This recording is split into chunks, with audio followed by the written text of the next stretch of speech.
Assalamualaikum warahmatullahi wabarakatuh. Selamat pagi teman-teman. Semoga semuanya dalam keadaan sehat dan tetap semangat.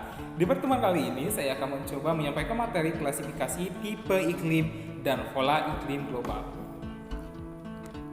Iklim yaitu keadaan cuaca rata-rata dalam waktu 1 tahun yang penyelidikannya dilakukan dalam waktu yang lama, minimal 30 tahun, dan memiliki wilayah yang luas. Misalnya Indonesia memiliki iklim tropis. Jenis-jenis iklim. Klasifikasi iklim yang matahari. Iklim yang pembagiannya berdasarkan banyaknya sinar matahari yang diterima oleh permukaan bumi, intensitasnya panas yang diterima oleh suatu tempat dipengaruhi oleh letak lintangnya, sehingga iklim ini disebut dengan iklim garis lintang. Adapun pembagian daerah iklim matahari adalah sebagai berikut. Klasifikasi iklim. Yang pertama, iklim tropis, yaitu 0 sampai 23,5 derajat lintang utara dan 0 sampai dengan 23,5 derajat lintang selatan. Memiliki ciri matahari selalu vertikal sehingga suhu udara rata-rata tinggi, berkisar 20 derajat Celcius sampai dengan 30 derajat Celcius.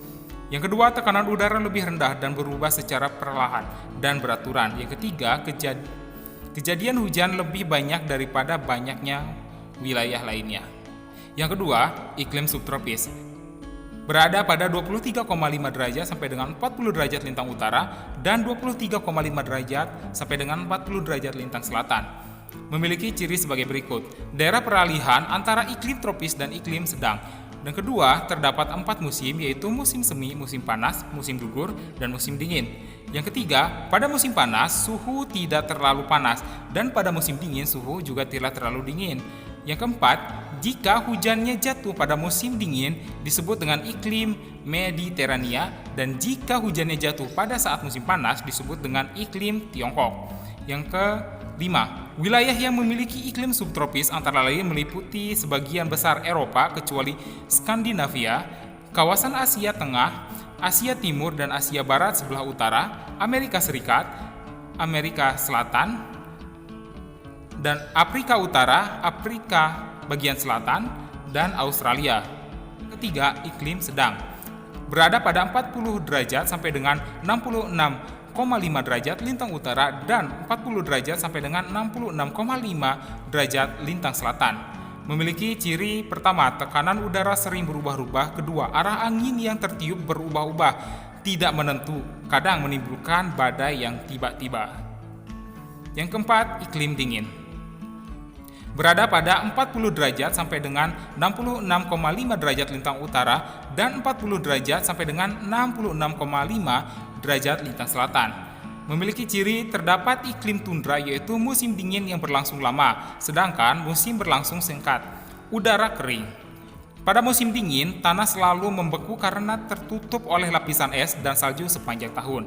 Di musim panas, terdapat banyak rawa akibat es yang mencair di permukaan tanah. Terdapat lumut-lumutan dan semak-semakan.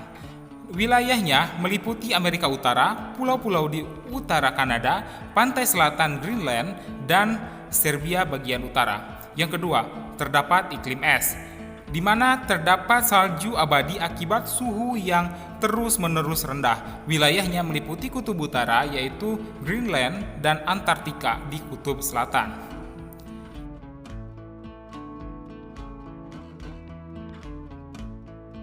Yang kedua adalah iklim Pisces. Iklim Pisces yaitu klasifikasi iklim yang pembagiannya berdasarkan kondisi sebenarnya suatu daerah sebagai hasil pengaruh keadaan alam dan lingkungan sekitarnya. Faktor yang mempengaruhinya antara lain daratan yang luas, lautan, angin, arus laut, vegetasi, dan topografi. Iklim ini dapat dibedakan menjadi pertama, iklim laut.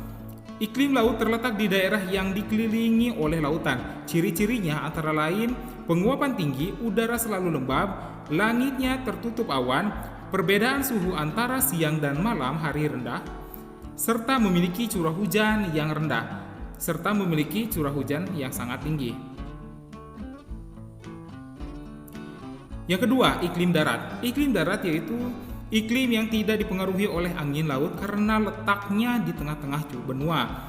Ciri-cirinya antara lain kelembaban udara rendah, perbedaan suhu antara siang dan malam hari sangat mencolok sehingga memungkinkan adanya padang rumput. Yang ketiga, iklim gunung, di mana iklim yang terdapat di dataran tinggi dengan memiliki ciri-ciri antara lain terdapat di daerah yang beriklim sedang.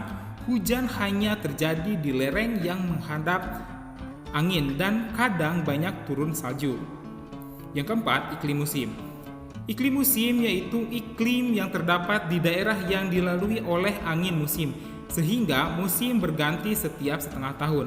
Ciri-cirinya antara lain setengah tahun angin laut basah yang menimbulkan hujan dan setengah tahun tertutup angin darat yang kering sehingga menimbulkan musim kemarau.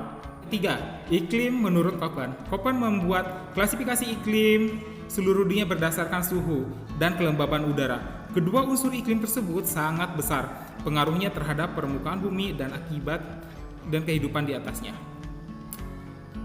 Yang pertama, iklim A atau iklim tropis. Iklim tropis memiliki rata-rata suhu bulanan yang terdingin lebih dari 18 derajat Celcius sehingga kelembaban udaranya tinggi.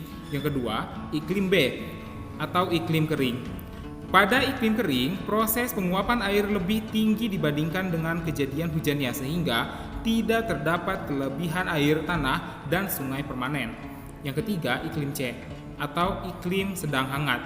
Iklim sedang memiliki rata-rata suhu bulanan sekitar 3 derajat Celcius sampai dengan 18 derajat Celcius. Paling tidak, ada satu bulan yang suhu rata-rata bulanannya melebihi 10 derajat Celcius. Iklim C memiliki 4 musim, yaitu musim semi, panas, gugur, dan dingin. Yang keempat, iklim D atau iklim salju. Iklim salju memiliki suhu rata-rata bulanan kurang dari minus 3 derajat Celcius. Dan kelima, iklim E atau iklim es atau salju abadi. Iklim es memiliki suhu rata-rata bulanan terpanas kurang dari 10 derajat Celcius. Selain itu, musim panas pada daerah ini tidak jelas. Tingkat kelembaban atau kebekuan wilayah dibagi menjadi beberapa bagian. Pertama, huruf F menunjukkan kondisi lembab. Tidak terdapat musim kering dan curah hujan cukup setiap bulannya. Yang kedua, huruf W menunjukkan musim kering jatuh pada musim dingin. Yang ketiga, huruf S menunjukkan musim kering jatuh pada musim panas. 4. Huruf M menunjukkan monsun, yaitu musim kering yang jelas walaupun periodenya sebentar. Khusus untuk tipe B, huruf keduanya adalah sebagai berikut. Huruf S atau stepa atau semiarid, yaitu rata-rata curah hujan tahunannya sekitar 380 mm sampai dengan 760 mm per tahun. Huruf W, gurun atau arid, yaitu rata-rata curah hujan tahunannya kurang dari 250 mm per tahun. Yang selanjutnya khusus untuk tipe E. Huruf keduanya yaitu pertama huruf T artinya tundra, yang kedua huruf F artinya salju abadi, yang ketiga huruf H artinya iklim salju pegunungan tinggi. Yang selanjutnya, Köppen membagi daerah iklim di bumi menjadi 5 kelompok utama, yaitu sebagai berikut. Pertama, iklim A, yaitu iklim tropis yang terdiri atas pertama AF, iklim hutan hujan tropis, yang kedua AW, iklim sabana tropis, yang ketiga AM, monsun tropis. Yang kedua, iklim B, yaitu iklim kering yang terdiri atas BS yaitu iklim stepa dan BW iklim gurun. Yang ketiga, iklim C yaitu iklim sedang hangat yang terdiri atas CF iklim lembab sepanjang tahun, CW iklim lembab dan musim kering terjadi pada musim dingin. Yang selanjutnya, CS iklim lembab dan musim kering terjadi pada musim panas. Yang keempat, iklim D yaitu iklim dingin yang terdiri dari DF, iklim hujan salju dingin dan lembab sepanjang tahun, DW, iklim hujan salju dingin dan musim kering terjadi pada musim dingin. Yang kelima, iklim E, yaitu iklim Arktik atau iklim salju abadi yang terdiri dari ET, yaitu iklim tundra. Selanjutnya EF, yaitu iklim kutub. Yang ketiga EH, iklim salju pegunungan tinggi. Yang selanjutnya, klasifikasi iklim menurut Smith-Ferguson, di mana klasifikasi iklim yang banyak digunakan dalam bidang perkebunan dan pertanian. Klasifikasi iklim ini dibuat berdasarkan kondisi iklim di daerah tropis. Dasarnya adalah jumlah curah hujan yang jatuh setiap bulan dan tingkat kebasahan yang disebut gradien atau Q. Gradien atau Q adalah persentase nilai perbandingan antara jumlah rata-rata bulan kering dan jumlah rata-rata bulan basah, di mana bulan kering memiliki tebal curah hujan kurang dari 60 mm, sedangkan bulan lembab memiliki tebal curah hujan antara 60 mm sampai dengan 100 mm, dan bulan basah memiliki tebal curah hujan lebih dari 100 mm. Cara penentuannya adalah sebagai berikut. Untuk menentukan tipe curah hujan, Smith-Ferguson menggunakan tingkat keabsahan yang disebut dengan gradien atau Q. Yang kedua, untuk menentukan nilai Q digunakan rumus Q sama dengan MD dibagi MW dikali 100%. Keterangan Q, perbandingan bulan kering dan bulan basah dalam persentase.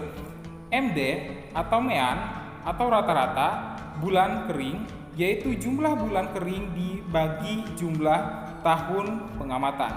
MW, mean atau rata-rata bulan basah, yaitu perbandingan antara jumlah bulan basah dibagi dengan jumlah tahun pengamatan.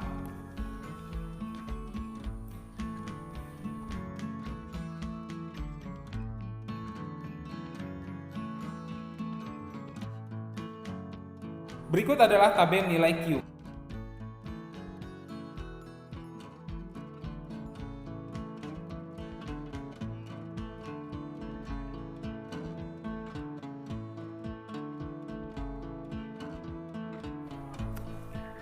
Yang keempat, iklim menurut Oldeman. Klasifikasi iklim ini diarahkan kepada tanaman pangan seperti padi dan palawija. Dibandingkan dengan metode lain, metode ini sudah lebih maju karena sekaligus memperhitungkan unsur cuaca lain seperti radiasi matahari dikaitkan dengan kebutuhan air tanaman. Kriteria bulan basah, lembab, dan bulan kering sesuai Oldeman adalah sebagai berikut. Yang pertama, bulan kering, curah hujan kurang dari 100 mm. Bulan lembab, curah hujan berkisar antara 100 sampai dengan 200 mm. Yang ketiga, bulan basah, curah hujan lebih dari 200 mm. Ini salah satu tabel utamanya. Mulai dari tipe utama.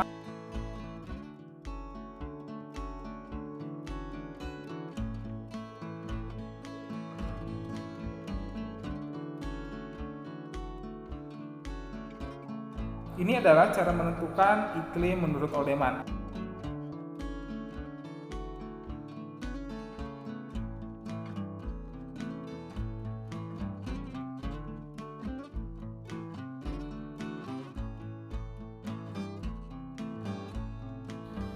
Dengan penjabaran sebagai berikut.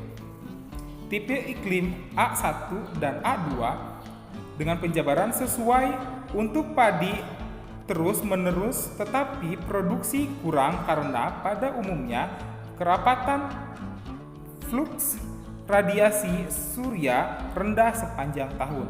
Sedangkan B1 yaitu sesuai untuk padi terus-menerus dengan perencanaan awal musim tanam yang baik, produksi tinggi bila panen musim kemarau. B2 dapat tanam padi 2 kali setahun dengan varietas umur pendek dan musim kering yang pendek, cukup untuk tanaman palawija. C1, tanaman padi dapat sekali dan palawija 2 kali setahun. C2, C3, dan C4, tanaman padi dapat sekali dan palawija 2 kali setahun, tapi penanaman palawija yang kedua harus hati-hati jangan jatuh pada bulan kering. D1, tanaman padi umur pendek 1 kali dan biasanya produksi bisa tinggi karena kerapatan fluks radiasi tinggi, waktu tanam palawija. D2, D3, D4 hanya memungkinkan 1 kali padi atau 1 kali palawija setahun, tergantung pada adanya persediaan air irigasi. Dan E, daerah ini umumnya terlalu kering, mungkin hanya dapat 1 kali palawija, itu pun tergantung adanya hujan. Seperti halnya Smith Ferguson, untuk keperluan pola pembudidayaan tanaman perkebunan seperti tanaman teh, kopi, dan kaina, seorang ahli botani dari Belanda bernama Jung Ho membuat penggolongan iklim khususnya di negara Indonesia, terutama di Pulau Jawa, berdasarkan pada garis ketinggian. Jung Ho membagi 5 wilayah iklim berdasarkan ketinggian tempat di atas permukaan laut sebagai berikut. Pertama, zona iklim panas, antara ketinggian 0 sampai dengan 600 meter di atas permukaan laut dengan suhu 26,3 sampai dengan 22 derajat Celcius. Daerah ini sangat cocok untuk ditanami padi, jagung, kopi, tembakau, tebu, karet, kelapa, dan kakao. Yang kedua, zona iklim sedang, antara ketinggian 600 sampai dengan 1500 meter di atas permukaan laut dengan suhu 22 sampai dengan 17,1 derajat Celcius. Daerah ini sangat cocok untuk ditanami padi, tembakau, teh, kopi, coklat, kina, dan sayuran. Yang ketiga, zona iklim sejuk, antara ketinggian 1500 sampai dengan 2500 meter di atas permukaan laut dengan suhu 17,1 sampai dengan 11,1 derajat Celcius.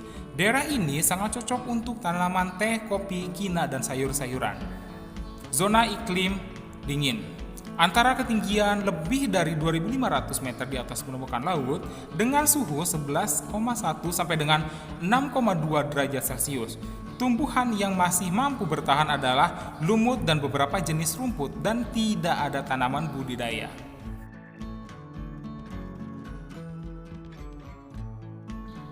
Terima kasih sudah menyimak materi di pertemuan kali ini. Semoga bisa bermanfaat dan sampai bertemu lagi di pertemuan selanjutnya. Wassalamualaikum warahmatullahi wabarakatuh.